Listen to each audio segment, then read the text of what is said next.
On appelle ça la vidéo algorithmique. Des caméras dites intelligentes, capables de détecter, dans la rue ou ailleurs, des situations particulières. Un attroupement, une voiture mal garée. Cela devrait être utilisé assez massivement à Paris en 2024 pour les Jeux Olympiques, afin d'assurer la sécurité et la fluidité des transports. Mais pour cela, il faut encore adapter la loi. C'est ce qui est en train d'être fait avec la discussion au Parlement d'un texte dit loi JO. Le sujet est sensible. Des associations s'opposent à la surveillance automatisée. Alors, comment ça marche exactement ? Que peut-on faire précisément ? On en parle avec mon invité. Bonjour Quentin Barène. Bonjour Jérôme. Vous êtes cofondateur de la société Wintix, qui est spécialisée dans l'analyse vidéo dans l'espace public, grâce à un logiciel qui s'appelle CityVision. Alors, que permet votre système ? CityVision, c'est un logiciel qui est développé par ma société Wintix, qui permet d'analyser en temps réel les flux vidéo qui sont captés par les caméras installées un petit peu partout dans les villes. En analysant ces flux vidéo, on peut produire des indicateurs, des notifications sur tout un tas de sujets, dont des sujets hyper importants pour la réussite des JO, et qui sont régulièrement pointés du doigt en prévision de cet événement, qui sont la gestion des flux de mobilité, parce qu'il va y avoir un afflux de visiteurs qui sera massif pendant la période des Jeux, et la sécurité des biens et des personnes, notamment aux abords des enceintes sportives. Donc les caméras, elles sont là où il y en aura d'autres, des nouvelles. Vous êtes en amont, vous traitez les données qui sont recueillies par ces caméras. Exactement. Si je prends quelques exemples pour être concret sur un sujet comme la gestion des flux de mobilité, la gestion des flux de mobilité, elle s'apprécie à plusieurs égards. Par exemple, dans les réseaux de transport en commun. Les réseaux de transport en commun vont accueillir potentiellement des pics d'activité pendant les JO, avant, après les épreuves. Et il y a un enjeu majeur pour les exploitants, c'est de connaître quelle est l'affluence dans leur réseau de transport. Un quai de métro, on s'attend déjà au pire, hein, je vous rassure. Il y aura du monde. Un quai de métro, c'est minimum 8 caméras. En s'appuyant sur ces caméras, notre logiciel est capable en temps réel de compter combien de personnes sur le quai qui attendent le métro. D'accord. Et d'envoyer cette information à l'exploitant, qui peut à son tour être très réactif sur la fréquence de ces métros, notamment sur les lignes automatisées. S'il y a un métro prévu toutes les 2 minutes, potentiellement on peut augmenter la fréquence des métros pour que les personnes attendent moins, que le quai se vide plus vite. Si jamais on est déjà au max de la fréquence des métros, à ce moment-là, l'exploitant il peut envoyer des agents de canalisation pour du conseil, pour canaliser les flux. Et notamment dans la perspective des JO, où il y aura beaucoup de touristes qui connaissent peut-être un petit peu moins le réseau RATP que vous et moi, et qui auront besoin de conseils. Bien sûr. Alors ça, c'est pour la mobilité. Et puis, il y a l'aspect sécurité aussi, bien sûr. Donc là, c'est pareil. Quel type de zone pourrait être amené à être surveillée par votre logiciel ou par d'autres ? Là, il peut y avoir plusieurs applications possibles. Aux abords des enceintes sportives, on peut vérifier qu'il n'y a pas de véhicules qui viennent se garer devant un accès pompier, par exemple, pour que l'accès soit en permanence accessible au personnel de secours si besoin. Si on reprend l'exemple de ce qui s'est passé au Stade de France pour la finale de la Ligue des Champions, tout part finalement d'un problème d'aiguillage d'une foule qui ne s'est pas orientée vers la porte principale d'accès au stade et qui s'est plutôt orientée vers une porte secondaire. Ça, c'est des choses qu'avec une caméra de voirie, on peut détecter très facilement pour immédiatement envoyer une information à un opérateur vidéo qui, à son tour, peut envoyer des agents sur le terrain pour réorienter les gens vers la porte principale et éviter l'engorgement d'une porte secondaire qui n'est pas faite pour accueillir une grande masse de personnes. Oui, mais ça, si on est devant son écran, on voit ce qui se passe, on peut intervenir. Donc en fait, pourquoi vouloir confier la mission de surveillance à proprement parler à un logiciel ? En fait, la difficulté aujourd'hui, c'est qu'il y a beaucoup plus de caméras qui sont installées dans l'espace public que de nombre de personnes qui sont disponibles pour les analyser. Une ville de taille moyenne, dans la première couronne de Paris, c'est minimum une centaine de caméras et il y a peut-être 2-3 personnes pour les regarder.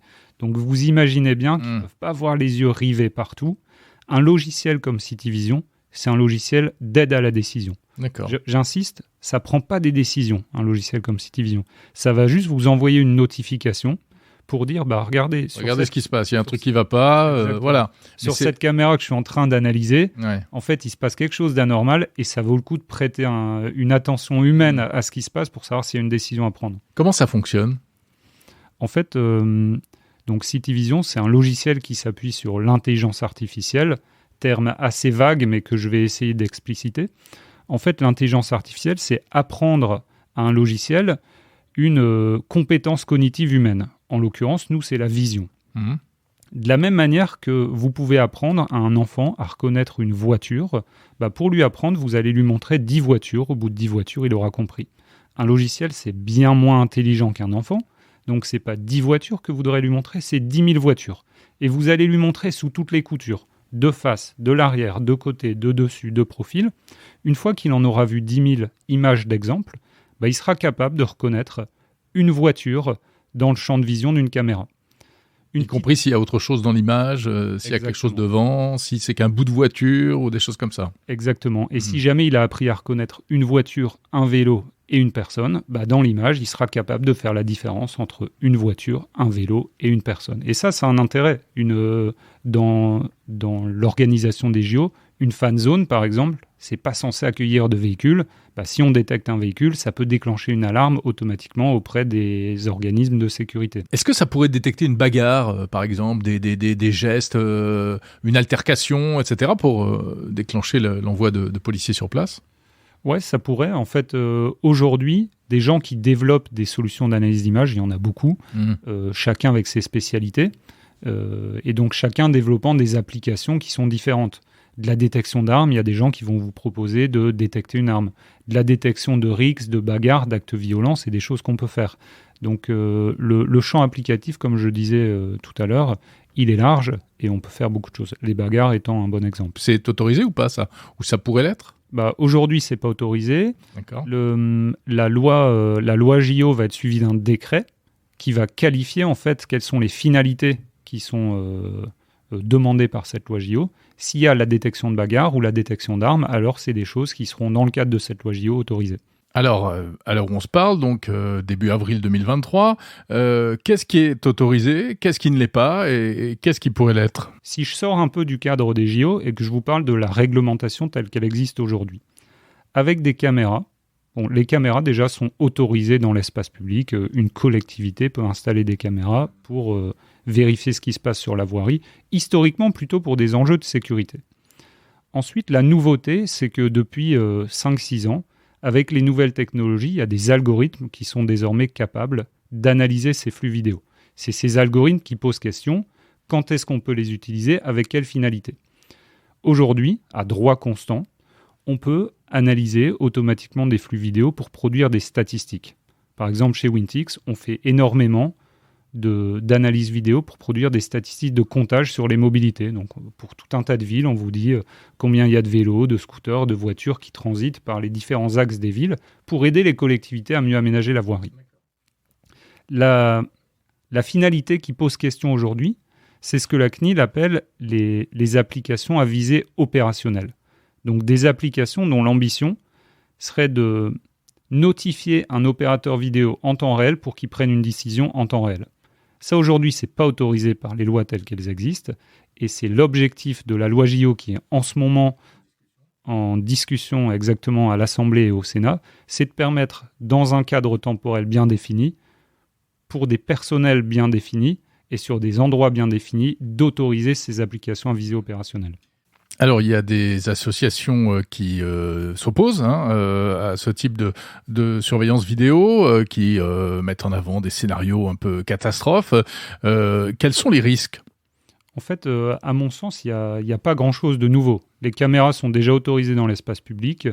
Elles filment au quotidien la voirie. Tout le monde sait qu'il y a des caméras qui sont installées, qui sont filmées, et que potentiellement, il y a des personnes qui les visionnent pour vérifier qu'il ne se passe pas de choses anormales ou dangereuses sur l'espace public. Qui envoient des PV aussi parfois, ça peut servir à verbaliser. Ça peut, mais en l'occurrence, une caméra ne verbalise pas toute seule. Ouais. C'est juste, il faut imaginer, une caméra, c'est comme un œil déporté d'un policier qui voit ce qui se passe, et s'il y a une infraction qui est commise, il peut verbaliser, mais c'est toujours un humain qui verbalise.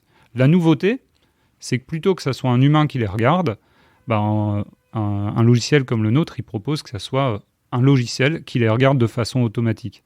À mon sens, c'est même potentiellement plus simple plutôt qu'une personne. Parce que le logiciel, il n'est pas biaisé. Le logiciel, j'ai dit, c'est assez basique. Vous lui demandez, est-ce qu'il y a une voiture dans une zone ? Il vous répond oui ou non. Mais il ne peut pas aller regarder ailleurs. Tiens, est-ce qu'il se passe ? Je vais aller regarder autour.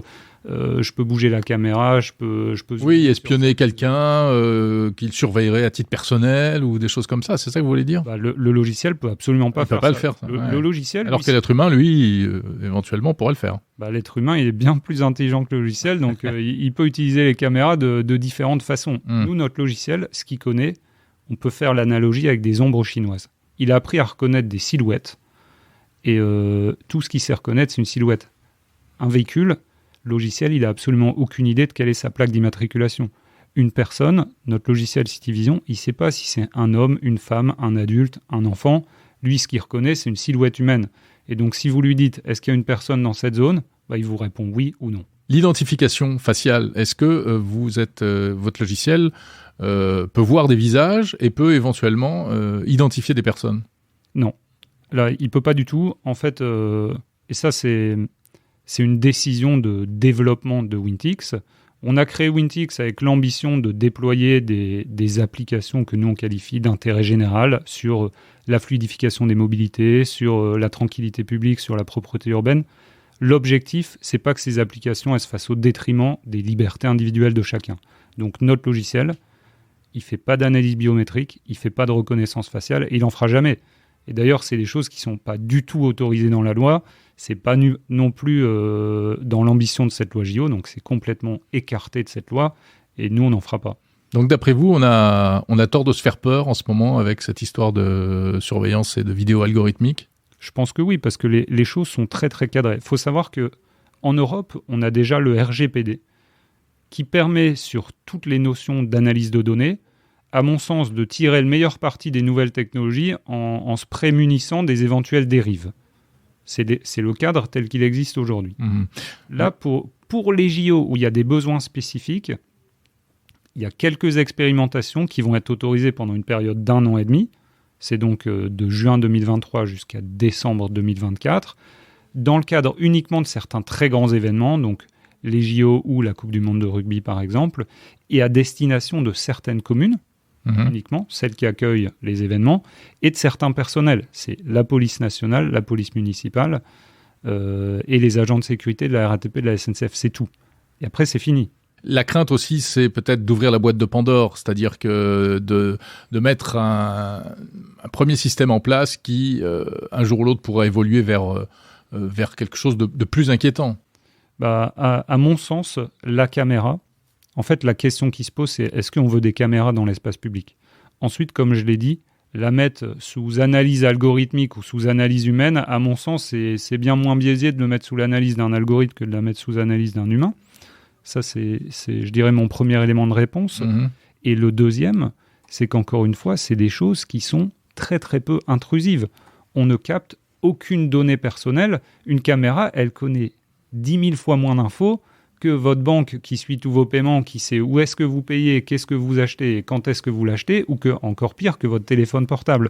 Donc, je pense qu'on se trompe un peu de problème quand on essaie de bannir la caméra et les analyses algorithmiques, probablement par manque de connaissance du sujet, parce que si vous voyez notre logiciel dans l'action, vous verriez qu'on n'identifie personne, et c'est juste soit de la stat, soit de la notification pour attirer l'attention d'une personne, qui ensuite prend une décision. L'algorithme ne prend jamais de décision lui-même. Oui, en fait, il s'agit souvent d'une position quasi idéologique, de principe, en fait.